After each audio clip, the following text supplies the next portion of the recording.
So now we are going to look at right way Jonah. 2 weeks ago we looked at wrong way Jonah, when he was supposed to go east and he went west. But God has a way of straightening these things out. Next slide. This is a famous mosaic of Alexander the Great on his favorite horse. And the horse's name is Bucephalus. And Bucephalus means ox head. It communicates more to our English idiom to say bull-headed. This particular horse, everyone, all the king's men were trying to break this horse, and they could not.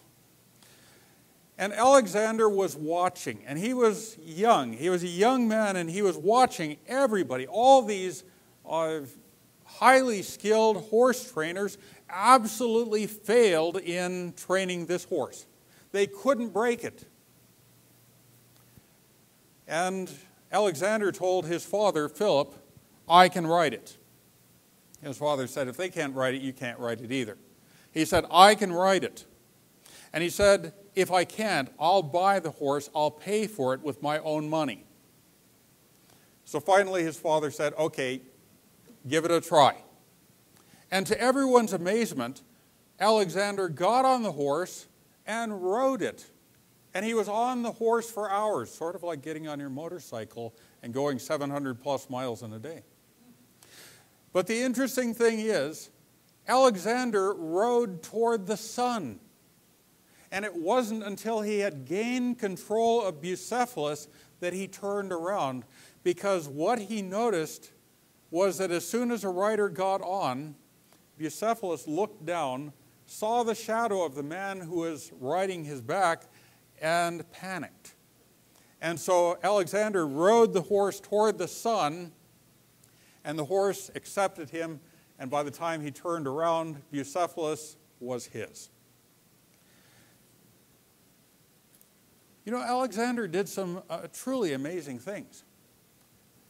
I believe that God enabled him to accomplish some very interesting things. The book of Daniel actually predicts Alexander the Great. And when Alexander was conquering and he came towards Jerusalem, the chief priests went out, according to legend, and I think it probably is a credible story. They went out and they told him, you know, our holy book tells about you. And as a result, Alexander treated the Jews very well. They ended up in high positions in his government and all sorts of things. I'd like for us to look at the passage that covers that. Suddenly a male goat, Alexander, came from the west across the surface of the whole earth without touching the ground. Speaking about how he just went across and conquered vast areas of countryside quickly, having a great extent of his empire. And the goat had a notable horn between his eyes. I think that that's a reference to Alexander. Then he came to the ram that had two horns, Media-Persia. You'd have to look earlier in the passage to see how that is picturing Media-Persia, which had been standing beside the river, and ran at him with furious power. And I saw him confronting the ram. He was moved with rage against him, attacked the ram, and broke his two horns. There was no power in the ram to withstand him, and he cast the ram down to the ground and trampled him.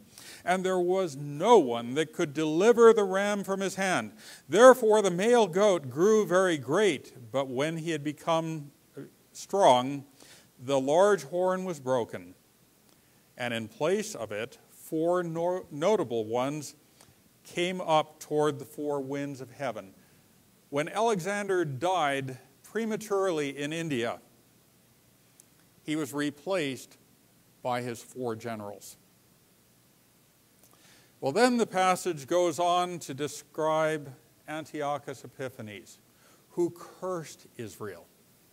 And God ultimately had to take the kingdom away from Greece, take it away from Antiochus Epiphanes.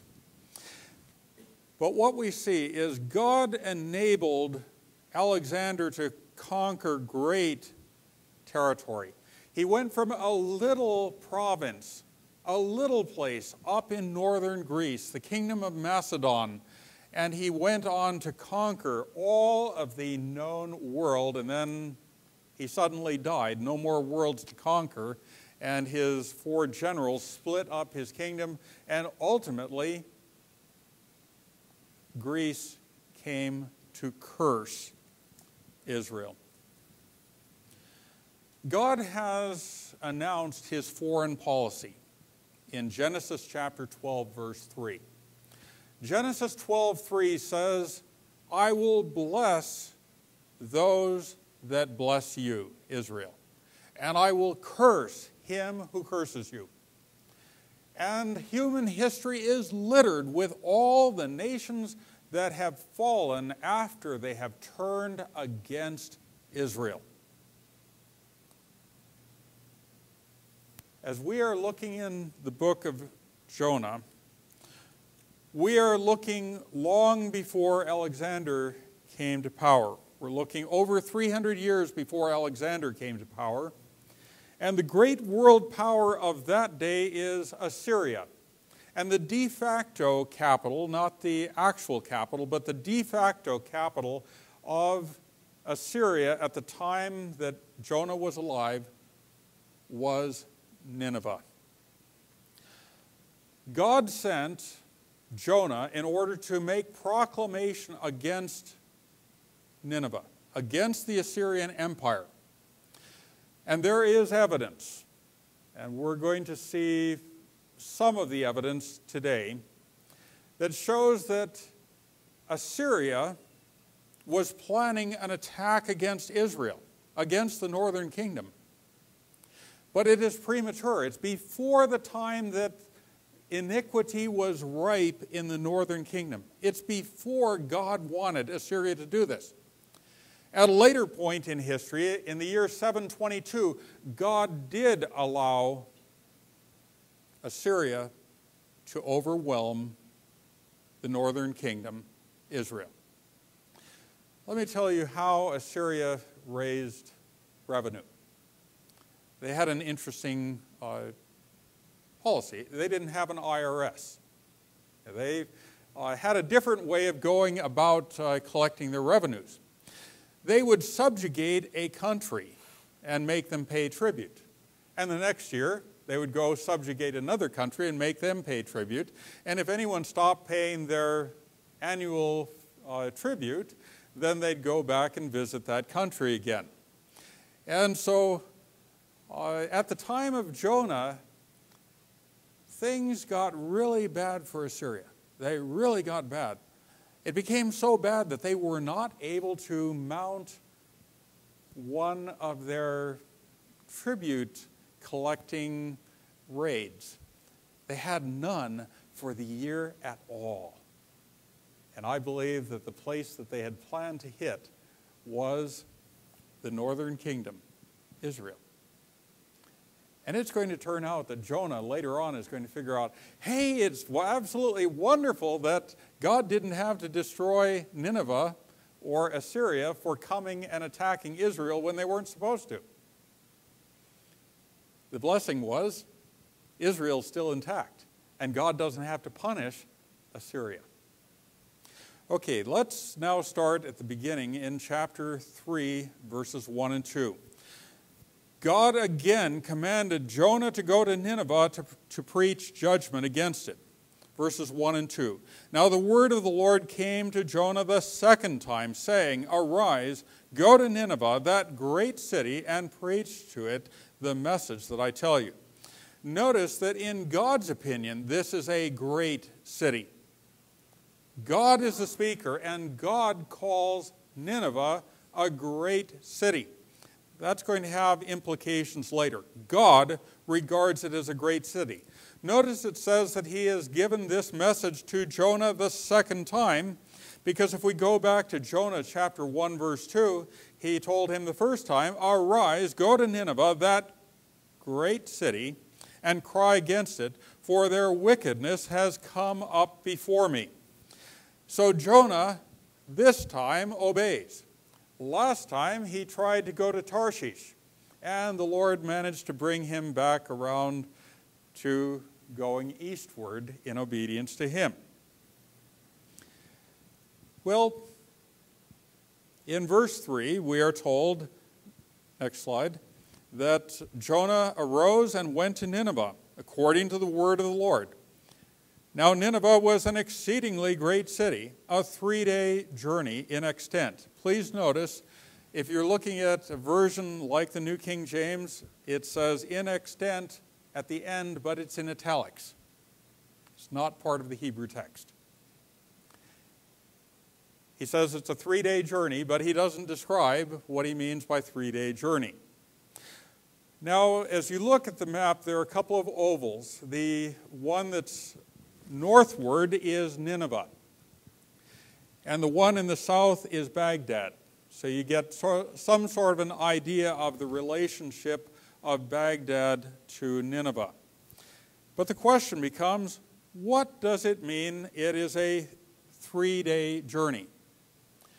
Well, since Jonah had to travel 600 miles and he didn't have a Yank tank, that is, a Dodge diesel dually like I have, nor did he have a Learjet, it's going to take him a little while. He's walking. Besides that, he looks like death warmed over because he was inside the belly of that fish for a period of time, and all those stomach juices were working on his skin. People who have had similar experiences cannot handle the sunlight. That's going to have an important effect later on in the book when Jonah likes to have shade. He doesn't like to be out there in the sun in Nineveh. And as you remember from Desert Storm and Desert Shield and from all the operations, it gets a little hot there in the summer. So it's not talking about the 600-mile journey. That would take a lot longer than 3 days. It turns out instead that 3 days is describing the greatness of the city. Now, some people have thought that it meant that the city was so huge that it would take 3 days to go around the outside of the city. It's that big a city. But that doesn't work out. Let's take a look at some more slides. That little circle there is showing some of the mounds and some of the buildings that have been restored at Nineveh, and these things that look like hills are not hills. In this part of Iraq, they do not have a lot of stone. So when they built things, they would build them out of mud bricks, and after a while, the mud bricks kind of disintegrate and so on and so forth, and what look like hills are old buildings that have just fallen into decay. Well, let's take another look at the wall ruins, and we have a larger circle showing the general area, but then we have the immediate vicinity of these walls. It's only 6.7 miles around. 6.7 miles to go around the city walls does not take 3 days. Well, let's take another look at some of these mounds. Next slide. And actually what we have is evidence that these are disintegrated buildings as we look at this particular picture. Now, Saddam Hussein wanted to show himself to be a great conqueror, so he restored some of the buildings. And so here we have some of the buildings that have been put up in modern times, meant to look like the old buildings. However, next slide, if you look there, you'll see a concrete framework. It just looks like the old buildings. They weren't built the same way as the old buildings. But then there's a very interesting place, next slide, and the name of this place is fascinating. Nevi Yunus. Now, Nevi is the word prophet, and Yunus is their way of saying Jonah. They called this part of the city on the southwestern edge the prophet Jonah. Now, why would they name a place in Nineveh the prophet Jonah if it didn't really happen? I mean, isn't it really a wonderful story that all these people would love to proclaim? Oh, yes, someone came telling us about the God of Israel, and wow, we became really thrilled about that, and so we decided that we'd dedicate this place. Would this place be named that if they didn't think that Jonah had really been there to visit? This has a certain ring of truth, doesn't it? Let's look at the perimeter of the city. These are the city walls, and it's only 7.3 miles to get around it. So scholars have recognized that a 3-day journey is not talking about how long it takes to get around it. Well, some people propose, well, maybe it was just like Los Angeles. Suburbs and suburbs and suburbs and more suburbs. I mean, I remember we would want to get out of Southern California, and we could be driving for an hour and a half if the traffic was flowing, and we'd still be in city. You couldn't just drive outside of the city. That's one of the things we like about Denver. It's easy to get out, especially when you live in Bennett. It's really easy to get out of town. Some people have thought that it was saying there are so many suburbs around this that it took 3 days for him to walk through what is part of the city. But that doesn't work either. Look at verse 4. And Jonah began to enter the city on the first day's walk. He's actually in the city proper, and he's making proclamation, and I'm going to argue that the proclamation is made to a lower level official. I mean, he goes to a guard shack, and he says, basically, God is planning to destroy Nineveh in 40 days. This is on his first day. Now the question becomes, what does it mean, a 3-day journey?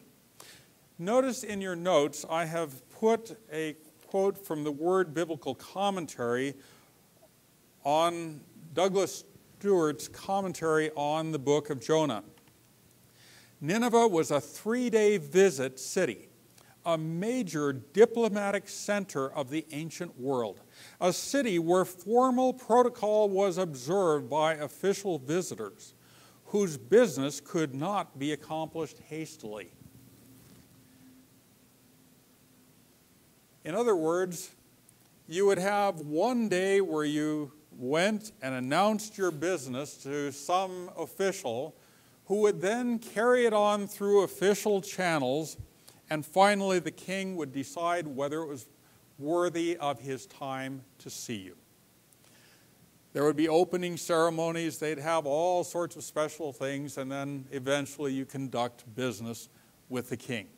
This is a way, this type of wording is used for saying, Jonah, you're supposed to go in there, you go through the official protocols, and you finally get an audience with the king. Take your time, do this the right way. This is something that needs to be handled properly. But immediately, things didn't go according to plan. It immediately changed. And this next slide might give an idea of how I see things going. Basically, what I think happened is Jonah told this lower level official 40 days from now, and Nineveh is going to be destroyed, and the message went through the grapevine like wildfire. Because the people at this particular year were ripe for this message, especially looking at someone who looks like death warmed over, someone who has been exposed to stomach juices of a fish and who actually died and was resurrected, as we pointed out last week. And so Jonah's message is believed, and as a result, Yes, it goes through the upper channels, but the guy gets on his cell phone and says, hey, I just had someone here announce God is going to destroy this city.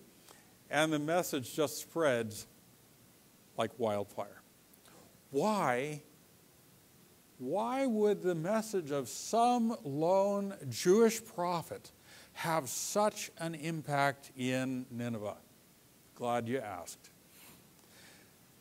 On June the 15th, 763 BC, Assyrian records mention that there was a solar eclipse. And lo and behold, astronomers are able to date it. In other words, the Assyrians tell us the name of the year, and we have been able to date it down to exactly when it happened. Now, as you look at this slide, you'll notice on the left-hand side, that's what the sun looks like from the earth in a solar eclipse in an area that has been hit by the eclipse. You look, and there's still light, but there's clearly darkness because of the moon coming between the sun and the earth. But now as you look at the right-hand side, up at the top is the sun, and it's showing the angle of its light, and then you have the earth at the bottom, and the moon is there in between them, and there is a point on the earth where darkness has hit the earth. Now we're going to see what does it look like from space. This dark spot here is one that is dead center in the middle of a solar eclipse. And this picture was taken on August 11th, 1999 from the Mir space station. Interestingly enough, in Assyrian records, when they mention this eclipse, there are all sorts of statements. The king will be deposed. It's like, God is telling us we are coming under judgment. The gods are warning us. And lo and behold, here comes a guy traipsing into town looking like death warmed over, and he says, 40 days from now, God is going to destroy Nineveh. And they've had this happen. They have thought that the king was going to be deposed. They didn't end up waging a campaign to extort money from Israel. These people are beside themselves. And on top of that, next slide, there was a huge earthquake. And here we see a toppled statuette, Nevi Yunus. And you remember Nevi Yunus is prophet Jonah, and that's in the city of Nineveh. They had a huge earthquake, so they're saying, oh, things are getting really bad. On top of that, they have a threat from a northern kingdom, the kingdom of Urartu. That area that's the tawny, orangey, yellowish color is the kingdom of Urartu, and then the green is the area of Assyria, with the circle and the arrow being the area of Nineveh. And they have been having problems from their northern neighbors. Basically, what is happening is this is a city that is saying everything is falling apart. Kind of looks like the United States in the year 2012, doesn't it? They're saying, what do we do? How are we going to deliver ourselves? They're ready for someone to tell them about a horrendous thing happening. And furthermore, during the 7 years leading up to this, there had been famines and plagues in the area surrounding Nineveh.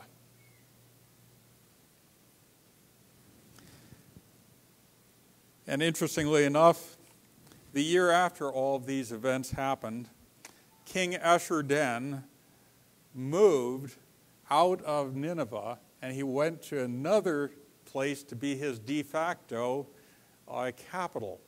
Nineveh he regarded as a cursed location, and we have the documentation that he moved out of there. Basically, people were petrified, and Jonah has this message. I think Jonah figured, I walk into town and all these Assyrians, this great military power, they're going to look at me and they're going to laugh at me. And yet somehow he's been fearful that people would believe his message. Now, you might say that I haven't proven that the message went through the grapevine, right? I haven't really done that, have I? But verse 6 is my evidence. In verse 6, it says my point here is that after the word had spread, the king also mourned. Please note that verse 6 starts with the word then. The Hebrew construction says verse 6 happened after verse 5.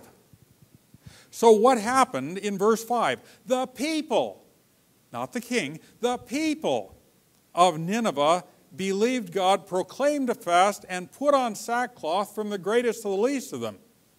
Then, verse 6, word came to the king.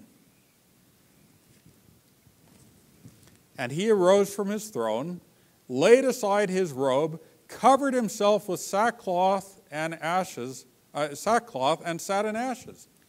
In other words, what has happened is things haven't gone through the official channels. It was supposed to be a 3-day visit. In other words, Jonah, make your announcement. Keep quiet about all these things. Don't talk to all these people about what's happening. Just allow it to go through official channels. But what happens instead? The message somehow gets to the populace before it even gets to the king. That sounds like gossip, doesn't it?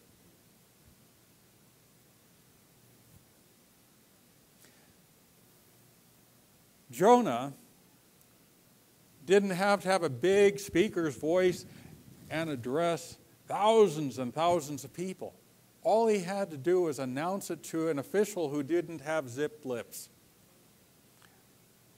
And the word got out. And the king says, well, looks like a good idea. Think we ought to have a fast. It kind of looks a little dangerous around here. People have been saying that I was going to be deposed, and we've got those neighbors up north. We've had that solar eclipse. We've had the famines. We've had the earthquake. We've had plague. Everything's going wrong. I think it might be good if we proclaim a fast. So lo and behold, he takes off his royal robes and he puts on sackcloth. He sat in ashes, and he caused it to be proclaimed and published throughout Nineveh by decree of the king and his nobles, saying, let neither man nor beast, herd nor flock taste anything. Do not let them eat or drink water, but let man and beast be covered with sackcloth and cry mightily to God. Yes, let everyone turn from his evil way and from the violence that is in his hands. Who can tell if God will turn and relent and turn away from his fierce anger so that we may not perish? Now notice, the evil that he's speaking about is the violence in the people's hands. Military action. Their normal foreign policy against other countries in order to raise their money. And on this particular year, the official Assyrian records say, the year of the solar eclipse, they had to put down a rebellion in one of their cities, and they had no foreign policy at all. Sounds to me like they repented of their evil way, at least for 1 year, at least against Israel. About 50 years later, different story. Now, people often think that this is talking about people believing in the Lord and going to heaven. But let's think about this. We know about the great white throne, right? Was God saying, 40 days from now, Nineveh and the whole world are going to be destroyed, and the whole world is going to appear at the great white throne? What kind of destruction is he talking about? He's talking about destruction of the physical city, of the physical nation. He's talking about probably military conquest. Urartu might have come down and overtaken them while they were making an attack against Israel. That's speculation. But the kind of deliverance that Jonah was proclaiming, no, he wasn't proclaiming. The kind of judgment he was proclaiming was whether or not the nation would be allowed to continue.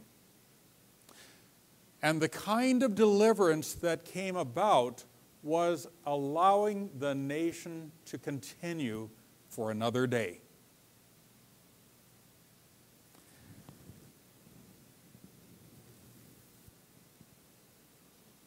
What I say in my notes here is the nation was to repent from their violence, particularly their campaign that was planned against Israel.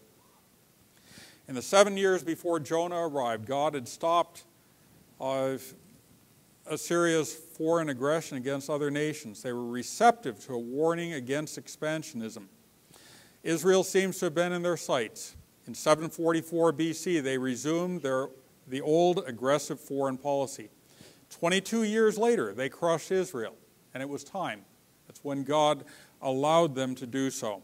In turn, God then disciplined them because they exceeded their authority and they became a curse on Israel. So the Babylonians conquered Nineveh, which was announced also by Daniel. They did that in 612 BC. Verse 10. Oh, actually, I would like to take note of this particular slide. We have surviving Assyrian documents. Can't really pin down the exact year that this occurred, but there was a decree of the king that was issued to a man named Manu, who became governor after 793 BC. It's quite possible that this is a reference to the decree made after the proclamation by Jonah to the lower official. Decree of the king, you and all the people, your land, your meadows will mourn and pray for 3 days before the god Adad, wrong god, and repent. You will perform the purification rites so that there might be rest. It kind of looks like the king followed political correctness. You can't worship or give credit to the God that actually is in charge. Got to give credit to our false gods. Verse 10. God saw that Nineveh had turned from the violence and did not destroy Nineveh. And so, verse 10. Then God saw their works. Their works. The kind of deliverance that's being given is not deliverance into everlasting life. This is a deliverance caused by them not doing the evil that had been planned against Israel. God saw their works, that they turned from their evil ways. God relented from the disaster he said he would bring upon them, and he did not do it. How do we pull all this together? Remember Bucephalus, and you remember Alexander. God enabled Alexander to conquer Media Persia, a nation that had turned from, at one point, potentially being seen as blessing Israel, to cursing them. God raised up Alexander and let him crunch them.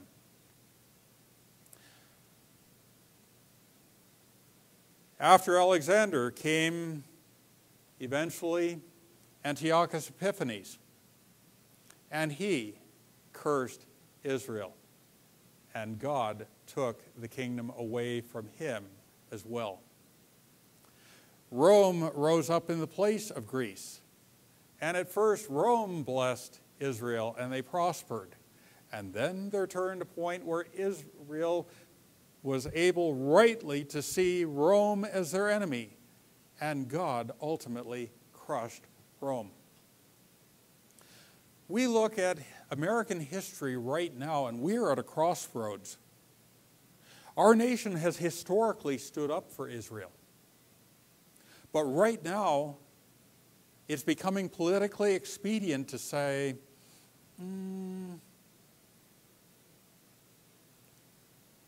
not so much, right? We need to pray for our nation. God could give us this same kind of warning that he sent through Jonah. If he were to raise up a prophet, I would hope that that prophet wouldn't be running in the other direction. I hope he'd come here and tell us.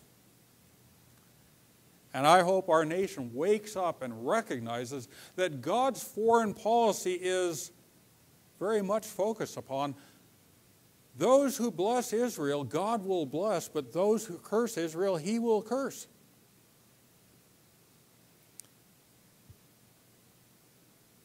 We have a responsibility here as believers to stand up for a couple of things. We need to stand up for Israel.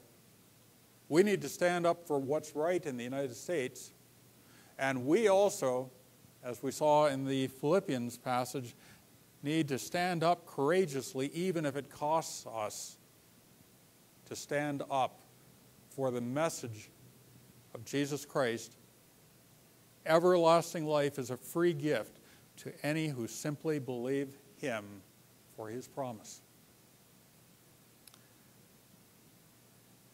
Jonah is a fascinating book. And